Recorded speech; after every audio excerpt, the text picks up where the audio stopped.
سلام دوستان و همراهان همیشگی کانال زن روز.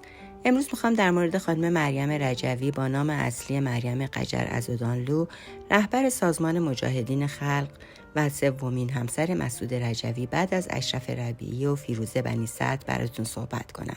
پس تا پایان ویدیو همراه من باشید.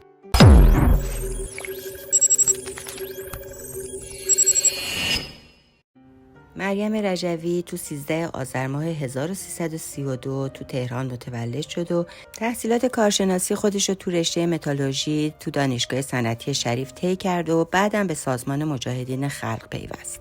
مریم رجوی توی خانواده مسلمان غیر سنتی متولد شد. محمود برادرش از اعضای قدیمی سازمان مجاهدینه و در زمان سلطنت پهلوی زندانی سیاسی بود. خواهر بزرگترش نرگس که سال 1350 به سازمان مجاهدین ملحق شده بود، زمان شاه به دست ماموران ساواک کشته شد. خواهر دیگه مریم، معصومه، دانشجوی مهندسی صنایع دانشگاه علم و صنعت تهران، تو سال 1361 دستگیر و در حالی که باردار بود، به دست ماموران حکومت جمهوری اسلامی اعدام شد. مریم تو سال 1358 با مهدی ابریشمچی از مسئولان رده بالای سازمان مجاهدین خلق ازدواج کرد. سال 1363 مسعود رجوی انقلاب ایدئولوژیک در سازمان مجاهدین خلق را اعلام کرد. مریم رو هم به عنوان رهبر مشترک سازمان معرفی کرد.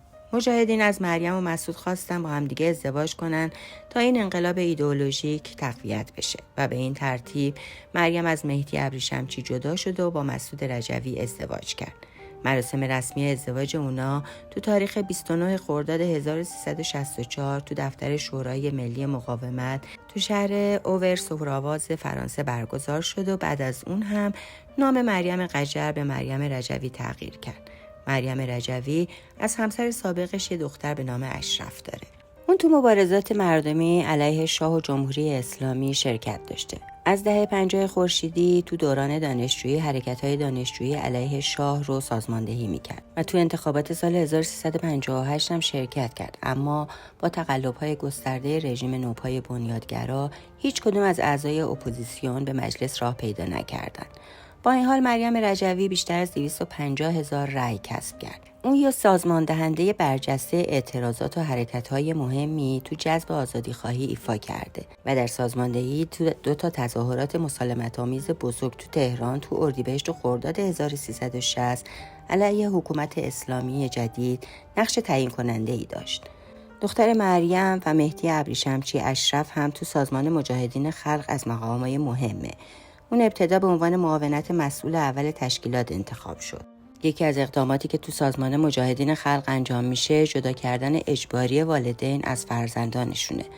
اشرف ابریشمچی دختر مریم هم تو سالهای 1370 تا 1396 به فرانسه فرستاده شد و مدتی رو هم تو پایگاه مجاهدین خلق در اوور-سوراواز موند و اما تو سالهای نوجوانی مثل خیلی از بچه‌های دیگه مجاهدین خلق به عنوان نیروی میلیشیا به عراق برگردونده شد. مریم رجوی تو سالهای 1361 از ایران خارج شد و بعد از کردستان ایران اول به آلمان و بعد به فرانسه رفت و به فعالیت خودش ادامه داد و از سال 1365 به بعد فرمانده نظامی حملات علیه جمهوری اسلامی رو به عهده گرفت. این موضوع سیاه‌ترین نقطه تو کارنامه سازمان مجاهدینه که تو جنگ ایران و عراق در سمت کشور متخاصم ایستاد و به ایران حمله کردند. تو مرداد سال 1367 تو عملیات فروغ جاویدان حضور داشت. تو این عملیات قرار بود نیروهای سازمان مجاهدین از سمت غرب به ایران حمله کنن. اونا فکر می‌کردن به هر شهری که وارد بشن مردم به اونا میپیوندن و با جمعیت زیادی تهران رو فتح میکنن. اما از همون ابتدا با مقاومت سرسخت مردم مواجه شدن. ارتش هم تو عملیات متقابل به نام مرصاد به نیروهای مجاهدین حمله و اونا رو تار و مار کرد. فرمانده عملیات مرصاد صیاد شیرازی بود که بعدها به انتقام همین عملیات توسط سازمان مجاهدین ترور شد. مریم رجوی که تو اولین انتخابات مجلس که همه گروه‌ها با دیدگاه‌های مختلف تو اون انتخابات شرکت کرده بودن موفق به حضور در مجلس نشد و عدم کسب آرای لازم از طرف بعضی از اعضای مجاهدین در مجلس اول باعث شد اونا کم کم ضد جمهوری اسلامی صف بکشن تا حدی که دست همکاری به دولت عراق تو جنگ ایران و عراق دادن.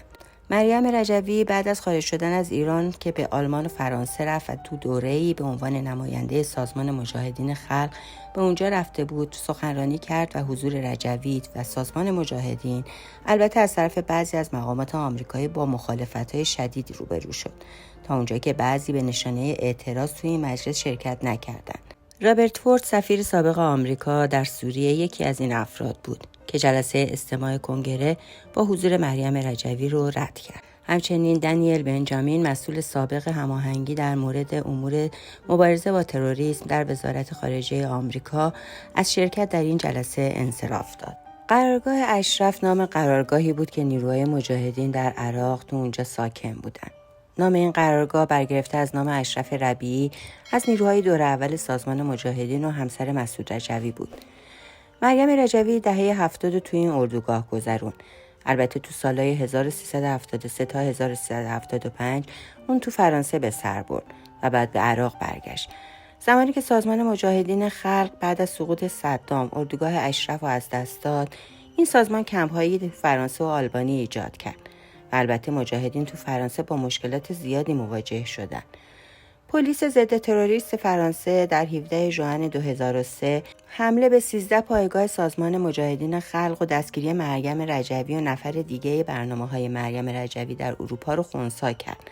تو همون زمان روزنامه فیگارو هدفهای مجاهدین خلق در اروپا و نقشه ترور 25 نفر از جدا شدگان اونها رو فاش کرد.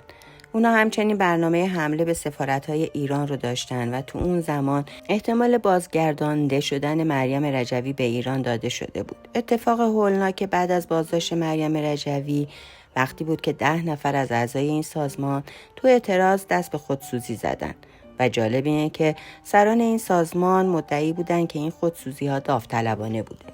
اما بعد از این اتفاق مریم رجوی با پرداخت 82,000 یورو آزاد شد.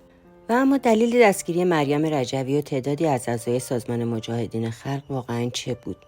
به گفته قاضی ضد تروریسم ژان لویی بروگیه، حمله به دلیل ارتباط جنایی برای تدارک عملیات تروریستی و تأمین هزینه فعالیت‌های تروریستی توسط مجاهدین صورت گرفته بود. دفاتر این سازمان در پاریس پایگاه‌های عملیاتی تشکیلاتی و لوجستیک برای جمع‌آوری پول‌های مشکوک بود. مجاهدین خلق در واکنش به دستگیری مریم رجوی و تعدادی از اعضای بلندپایه این سازمان که بر اساس مدارک مستند ناچار به کشف و پیگیری موارد اونها از جمله پولشویی و در دستور کار قرار دادن حذف فیزیکی بخشی از اعضای جدا شده خود بودند، بر اساس یک دستور تشکیلاتی تعدادی از اعضای خود تو اروپا رو وادار به خودسوزی کرد. هدف سازمان از این اقدام تحت فشار گذاشتن فرانسه و مجبور کردن به آزادی افراد دستگیر شده و مشخصا مریم رجوی بود. به دنبال این اقدام سازمان یافته تشکیلاتی تو سراسر اروپا 10 نفر از اعضای مجاهدین خلق مقابل چشمان بهت‌زده مردم اقدام به خودسوزی کردند. استراتژی خودسوزی و به عبارتی دستور به خودسوزی از مختصات گروه‌های فرقه‌ایه. تو گروه‌های با ویژگی‌های فرقه‌ای فرد دچار شستشوی مغزی شده و مطیع 100% رهبر تشکیلاته و در این صورت عضو فرقه آمادگی اینو داره که به دستور رهبر تشکیلات حتی دست به خودسوزی بزنه. پدیده خشونت همیشه تو سازمان مجاهدین خلق به تناسب شرایط مورد بهره برداری قرار گرفته و میگیره. این واقعه نشون داد که مجاهدین خلق برخلاف ادعای خودشون مبنی بر کنار گذاشتن اقدامات تروریستی کماکان به دلیل ماهیت تروریستی این سازمان مستعد و حاضر به تروریسم هستند. در حقیقت مجاهدین خلق ثابت کرد که از دید فرقه این اصل که هدف وسیله رو توجیه میکنه در همه جای عملیات این سازمان مصداق داره. تفاوت مکانی برای اونا معنی نداشته و در صورت لزوم حتی در خاک اروپا هم با تبعیت از این اصل خوفناک دست به تروریسم میزنن. این اتفاق پرده از وقایع تلخی از پولشویی مجاهدین خلق تو کشورهای اروپایی و آمریکا برداشت. در جریان پولشویی اعضای مجاهدین خلق با استفاده از تصاویر دردناک و ترحم برانگیز کودکان و زنان نیازمند، کودکان بی سرپرست و تحت نام سازمان‌های بشردوستانه اقدام به جمع‌آوری کمک و اعانه در سطح کشور می‌کردند. نکته قابل توجه اینه که هرچند تحت تبلیغات مجاهدین و راه انداختن پروژه مظلوم نمایی مریم رجوی و همراهانش آزاد شدن، اما هنوز پرونده اتهامات اونا بازه و در پی این ماجرا مهدی ابریشمچی بارها مورد بازجویی درباره اتهامات موجود در پرونده قرار گرفته. واقعا اصل ماجرای دستگیری مریم رجوی در 17 ژوئن 2003 چه بود؟ پولشویی، ترور فیزیکی جدا شدگان، تدارک عملیات‌های تروریستی، حتی شاید به این ترتیب با آگاه شدن از ماهیت تروریستی تشکیلات خود اونا هم راه رهایی رو انتخاب کردن. شما در این باره چی فکر میکنین؟ نظراتتون رو برای ما حتما کامنت کنین. مرسی که تا پایان این ویدیو هم همراه من بودین. اگه تا به حال عضو کانال ما نشدین، کانال ما رو سابسکرایب کنین، زنگوله کنارش رو لمس کنین تا از پست‌های بعدی ما هم با خبر بشین و با لایک و کامنتتون ما رو حمایت کنین.